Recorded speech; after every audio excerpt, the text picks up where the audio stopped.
The morning sun hadn't fully risen when Sarah Martinez's alarm clock shattered the silence of her tiny apartment. She reached over, silencing it with practiced speed, careful not to wake her 7-year-old daughter, Emma, who slept peacefully in the bed beside her. They shared everything in this cramped studio apartment on the east side of Chicago.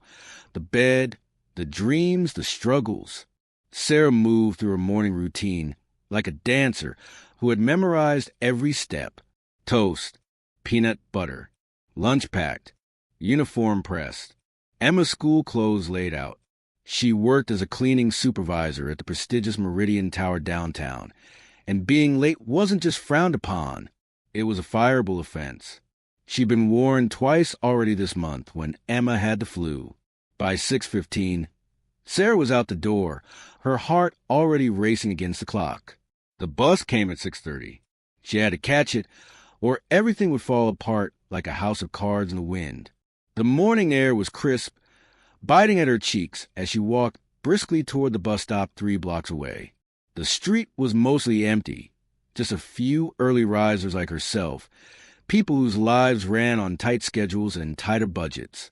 Her worn sneakers squeaked slightly against the cold pavement, and she pulled her thin jacket closer, wishing she could afford the winter coat she'd seen on sale last week. Then she heard it, a sound that made her stop mid-stride. A groan, weak, desperate. Sarah's eyes darted to the alley between 2 buildings. She should keep walking. The bus wouldn't wait. Her job wouldn't wait. But her feet wouldn't move forward. They turned toward the sound instead, as if pulled by an invisible thread of human decency that she couldn't cut no matter how much her logical mind screamed at her to run. In the dim alley, she found him. A man, maybe in his 50s, collapsed against the brick wall. His expensive suit was torn at the shoulder, and blood trickled from a gash on his forehead. His briefcase lay open beside him, papers scattered like fallen leaves. He looked up at her with glazed eyes, his face pale as winter snow. "Please," he whispered, "help me." Sarah glanced at her watch. 6:22. 8 minutes until her bus. 15-minute walk to the hospital. No way to do both. Her hands trembled as she knelt beside him. This was it, the moment that would cost her everything. She could feel it in her bones, the way you feel a storm coming before the first drop of rain falls. But looking into the stranger's eyes, seeing the fear and pain there, she knew she had already made her choice before she'd even realized there was one to make. "I've got you," she said softly, reaching for her phone. "You're going to be okay."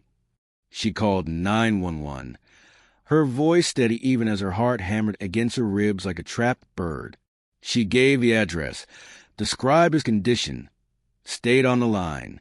The man's hand found hers, gripping it with surprising strength for someone so hurt. "Thank you," he breathed. "Thank you." 6:28. The bus would be at her stop now. Sarah heard it in her mind, the hydraulic hiss of the doors, the rumble of the engine pulling away with her job, her security, her ability to feed Emma. The ambulance arrived at 6:35. Sarah rode with him to the hospital, holding his hand the whole way, speaking softly to keep him conscious. She told him about Emma, about her favorite books, about how she wanted to be a teacher when she grew up. She told him these things because talking kept him awake, kept him fighting, and because maybe if she spoke about her daughter, the universe would remember she had someone depending on her. At the hospital, as they wheeled him away, he looked back at her one last time. His eyes were clearer now, more focused. He opened his mouth to speak, but the emergency room doors swung shut between them, and he was gone. Sarah stood in the fluorescent-lit hallway, suddenly aware that her hands were shaking uncontrollably. She looked down and saw his blood on her uniform. She checked her phone. 7:15. She was 45 minutes late. She called her supervisor. The conversation was brief, cold, final. "You're done, Sarah. Clean out your locker tomorrow." The line went dead. Sarah stood there, phone pressed to her ear, listening to the silence where her livelihood used to be. Around her, the hospital hummed with life being saved and lost, but all she could hear was the echo of those 4 words. You're done. Sarah, the next 3 weeks felt like drowning in slow motion. Sarah sent out 47 resumes. She got 3 callbacks. No offers. Her savings account, already gasping, flatlined by day 12. The landlord's eviction notice came on day 18. Taped her door like a death sentence written in legal jargon and cold bureaucracy. Emma noticed, of course. Children always do. She stopped asking for seconds at dinner. She wore her shoes even after the soles started flapping loose. She smiled less, worried more, and Sarah's heart broke a little more each day watching her daughter shoulder a burden no 7-year-old should carry. Sarah took a job at a 24-hour diner, working the graveyard shift for minimum wage. It was all she could find. She'd leave after Emma fell asleep, work until 6, come home to wake her daughter and get her to school, then collapse for a few hours before doing it all again. Her body ached constantly.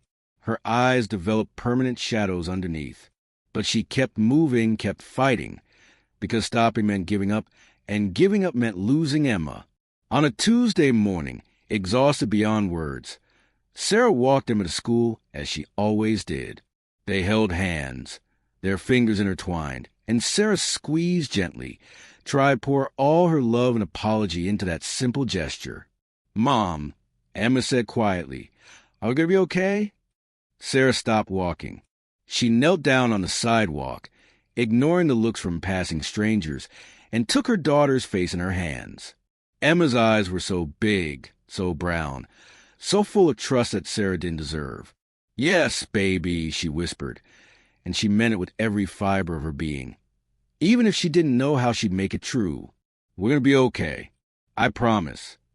Emma hugged her tight, and Sarah closed her eyes, breathing in the strawberry scent of her daughter's shampoo, trying to memorize this moment, trying to hold on to something good in a world that seemed determined to take everything away. That afternoon, Sarah sat in the diner's break room, counting the tips from her shift. $32. She needed $300 by Friday for rent. The math didn't work. It hadn't worked for weeks. Her phone buzzed.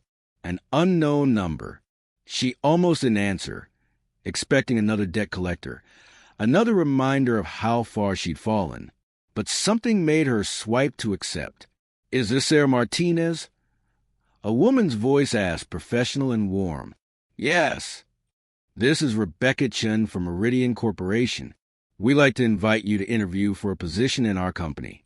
Tomorrow at 10, if you're available." Sarah's heart stuttered. Meridian Corporation. The company that owned the building where she'd worked, where she'd been fired. "I don't understand," Sarah said slowly. "I was terminated from—" "This is a different position," Rebecca interrupted gently. "Corporate office. The CEO specifically requested your resume be reviewed. Are you available tomorrow?" Sarah looked around the dingy break room, at the stained walls and flickering fluorescent light, at the life she'd been scraping together from scraps and determination. "Yes," she said. "I'll be there." Sarah stood outside Meridian Tower at 9:45 the next morning, wearing her only interview outfit, a navy dress she'd bought at a thrift store 5 years ago. Her hands wouldn't stop shaking. She'd barely slept, running through every possible scenario in her mind. This didn't make sense. Nothing about this made sense. The lobby was all marble and glass, soaring ceilings that seemed to touch the sky. Sarah had cleaned these floors before, on her hands and knees at 3 a.m. when the building slept. Now she walked across them as a guest, and the difference felt surreal. Rebecca met her at reception, a kind-faced woman in her 40s with warm eyes and an easy smile. She led Sarah to the elevator, making comfortable small talk that Sarah barely registered through her nervous fog. They rode up to the 42nd floor, the executive floor. The elevator doors opened directly into a reception area that looked like something from a magazine. Floor-to-ceiling windows overlooked the entire city, Chicago spreading out below like a living map. Sarah's breath caught. She'd never been this high, never seen her city from this perspective. "Mr. Chin will see you now," Rebecca said, gesturing to a large door. Sarah's mind raced. Mr. Chun, the CO. Why would the CEO of a billion-dollar corporation want to interview a former cleaning supervisor? Her legs felt weak as she walked toward the door, each step heavier than the last. Rebecca opened the door, and Sarah stepped inside. The office was enormous, elegant, filled with afternoon light, and behind the massive desk, standing with his back to her, looking out at the city, was a man in an expensive suit. He turned around. Sarah's world tilted sideways. It was him, the man from the alley, the stranger she'd saved. But he looked different now, cleaned up, healed, powerful. His eyes met hers, and in them she saw recognition, memory, gratitude. "Ms. Martinez," he said, and his voice was the same voice that had whispered thank you in that dark alley 3 weeks ago. "Please, sit down." Sarah couldn't move, couldn't breathe. Her mind struggled to connect the dots, to make sense of what she was seeing. "You," she whispered. "Me," he said with a slight smile. "My name is David Chun. I'm the CEO of Meridian Corporation, and I've been looking for you since the day you saved my life." He gestured again to the chair, and this time Sarah's legs carried her forward, lowering her into the seat because standing had become impossible. David sat across from her, leaning forward, his expression serious and soft all at once. "I was mugged that morning," he said quietly. 3 men. They took my wallet, my watch, and they hit me pretty hard. I thought I was going to die in that alley. And then you appeared." Sarah's eyes filled with tears. She blinked them back, trying to maintain some composure, but her emotions were a dam with cracks spreading. "I spent 2 days in the hospital," David continued. "Concussion, stitches, but I was alive because of you. When I was discharged, I tried to find you. I asked the hospital staff, but you left before giving your information. All I knew was your first name, and that you'd mentioned working in a building. It took my team 3 weeks to track you down through employment records and cross-references." He paused, his eyes searching hers. "And when I found out what happened to you that day, what you lost because you stopped to help me, I knew I had to make it right." "You don't owe me anything," Sarah said, her voice breaking. "I just did what anyone would do." "But that's not true," David said gently. "And we both know it. Dozens of people probably walked past that alley that morning. You were the only one who stopped. You were late. You knew you'd lose your job. And you stopped anyway." He stood, walking to a window, his silhouette framed against the city beyond. "Do you know what I was doing the night before I was mugged?" he asked. "I was at a charity gala. $5,000 plate dinner. I gave a speech about corporate responsibility and giving back to the community. I wrote a check for $1 million and felt very good about myself." He turned back to face her. "But when I was lying in that alley, bleeding and scared, none of that mattered. Money didn't show up to save me. A speech didn't hold my hand. You did. A single mother who could barely afford bus fare stopped her entire life to save mine." Sarah wiped her eyes with the back of her hand, no longer trying to hide the tears. David returned to his desk, but this time he pulled his chair around to sit beside her, removing the barrier between them. "I want to offer you a position," he said. "Director of Community Outreach for Meridian Corporation. You'd work with local organizations, develop programs to help working families, oversee our charitable initiatives. The salary is $90,000 a year, plus benefits, plus a signing bonus that should help with any immediate needs you might have."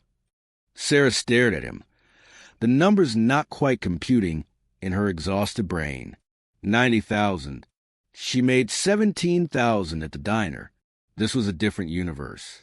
"I don't have the qualifications," she whispered. "I didn't finish college. I've only ever cleaned and served food."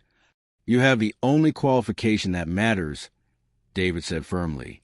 "You understand what it means to struggle. You know what real people need because you've lived it. You made an impossible choice in an impossible moment, and you chose kindness over self-preservation. That's not something I can train. That's not something money can buy. That's who you are." He pulled an envelope from his desk drawer and handed it to her. "This is a contract. Take it home. Read it. Think about it. There's no pressure. But I want you to know that this isn't charity. This is me recognizing that the most valuable people in any organization are the ones who remember what it's like to be human, to be scared, to need help." Sarah took the envelope with trembling hands. It felt heavy, full of possibility and fear and hope all mixed together. "Why?" she asked. "Why go through all this trouble for me?" David was quiet for a moment, looking down at his hands. 10 years ago, he said slowly, before I was CEO, before I had any of this, I was broke. I mean truly broke. Living in my car broke. One night, I was so hungry I considered stealing food from a convenience store. I was standing outside, building up the courage, when an elderly woman came out. She looked at me and just knew. She bought me dinner. Didn't ask questions. Didn't judge. Just fed me and told me things would get better. He looked up at Sarah, his eyes bright. They did get better. I worked hard, got lucky, built all this, but I never forgot her. I tried to find her years later to thank her, to help her the way she helped me, but she'd passed away. I never got to tell her what her kindness meant, what it changed. He smiled, sad and grateful all at once. "You gave me a second chance at life, Sarah. Let me give you a second chance, too. Not because you need saving, but because you deserve to be the one doing the saving on a bigger scale, with resources, with support, with the security to know your daughter will be okay." Sarah broke then, truly broke, the tears flowing freely down her cheeks. All the fear, all the exhaustion, all the desperate prayers she'd whispered in the dark released in that moment. David handed her a tissue, waiting patiently, giving her the space to feel everything she'd been holding back for weeks. When she finally looked up, her eyes were red but clear, clearer than they'd been in years. "Yes," she said, "I'll take the position. And I'll work harder than anyone you've ever hired. I promise you that." David grinned, standing and extending his hand. Sarah stood too, taking it, and he shook it firmly. "I know you will," he said. "Welcome to Meridian. Sarah, let's change some lives together." 6 months later, Sarah sat in her new office on the 38th floor, reviewing proposals for a scholarship program for children of working single parents. Her office had a window, a real window, and she could see Emma's school from here if she looked hard enough. Emma was thriving. New school supplies, ballet classes she'd always wanted, a bedroom of her own in their new apartment. But more than that, she had her mother back, a mother who wasn't drowning anymore, who smiled more, who worried less, who'd learned that sometimes falling apart is necessary before you can rebuild yourself stronger. Sarah had found the elderly woman's family, the one who'd fed David all those years ago. They'd established a foundation in her name, funding meal programs for homeless youth across Chicago. The first location had opened last month. David had cut the ribbon, and Sarah had stood beside him, and they'd both cried. On her desk sat a framed photo of her and Emma, taken on their first day in the new apartment. They were laughing, holding paintbrushes, standing in front of a half-painted wall, starting fresh, building new. Her phone buzzed. A text from David. "Board meeting in 10. They loved your community center proposal. Get ready to change more lives." Sarah smiled, grabbed her folder, and headed toward the conference room. As she walked the halls of Meridian, she passed employees who nodded hello, who knew her name, who respected her not despite her story, but because of it. She'd learned something in that alley 3 weeks ago, something she was still learning every day. That kindness isn't a transaction. It's not about what you get back. It's about who you become when no one's watching, when there's no reward, when helping someone costs you everything. And she'd learned that the universe has a funny way of keeping score, even when you're not looking, that the circles we draw around our lives are never as close as we think, that the stranger you save in the morning might be the hand that lifts you up when you're falling. Sarah pushed open the conference room door, stepping into her new life, carrying with her the lesson she'd teach Emma, the lesson David had taught her, that we're all one moment away from needing help, and one choice away from becoming someone's miracle. Sometimes life brings back the people we've forgotten, not to remind us of who we were, but to show us who we've become, and in that reflection, we find the truest measure of our humanity, not in what we have, but in what we're willing to give when we have nothing left to give.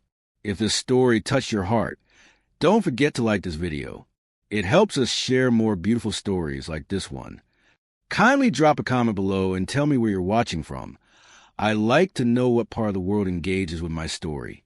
Oh, also, don't forget to subscribe to my channel Deep Cut Stories for more emotional stories about love, kindness, and fate that'll touch your heart deeply.